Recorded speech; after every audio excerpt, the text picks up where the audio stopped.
करता। वळूया पुढल्या महत्त्वाच्या बातमीकडे। कोकणी मतदारांकडे भाजपचं आता विशेष लक्ष आहे। कोकणी मतदार महायुतीच्या पाठीशी राहिल्यानं भाजप आता विशेष लक्ष देणार आहे। वर्षा निवासस्थानी झालेल्या कोकण विभागीय बैठकीत मुख्यमंत्री देवेंद्र फडणवीसांच्या सूचना आहेत। कोकणाचा आलेख कायम ठेवण्याकरता जोमानं काम करा असे आता निर्देश देण्यात येत आहेत। कोकणातील आमदारांचे प्रश्न प्राधान्याने सोडवले जाणार आहेत। आमदारांनी कोकणातील जनतेचे प्रश्न सोडवण्याकडे लक्ष द्या असे देखील सांगण्यात येत आहे। कोकणात पक्ष संघटना वाढी करता अधिक भर द्या अशा आता सूचना आहे।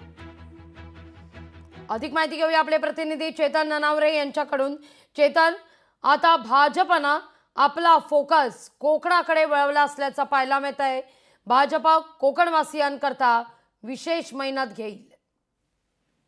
निश्चितच लागली, कारण काल रात्रीची वर्षा निवासस्थानी बैठक झालेली, त्यामध्ये कोकण विभाग अर्थात ठाण्यापासून ते पूर्ण कोकणापर्यंत जे आमदार आहेत ते सर्व उपस्थित होते। यामध्ये मंत्री नितेश राणे यांचाही समावेश आहे। वसई विरार ज्या प्रकारे बहुजन विकास आघाडीची सभा उद्ध्वस्त करत तीनही आमदार भाजपने निवडून आलेले होते। आता ती महापालिका सुद्धा ताब्यात घेण्याच्या तयारीत ज्या भाजपने केल्याचं पाहायला मिळते।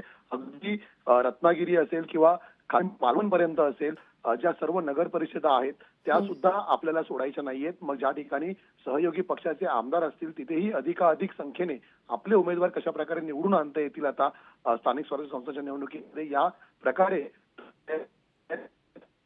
गणेशोत्सवामध्ये सुद्धा मोठ्या संख्येने एसटी बसेस असतील किंवा रेल्वे गाड्या असतील त्या कोकण वासियांसाठी, चाकरांसाठी भाजपकडून सोडल्या जातील। आणि एकूणच येत्या 3 ते 4 महिन्यामध्ये होणाऱ्या निवडणुकांमध्ये सुद्धा भाजप पुन्हा एकदा आता तळ कोकणापर्यंत आपली सत्ता प्रस्थापित करण्याचा प्रयत्न करताना पाहायला मिळेल। अगदी चेतन, तुम्ही असेच आमच्या समवेत जोडले राहा। पुढची देखील महत्त्वाची बातमी आहे।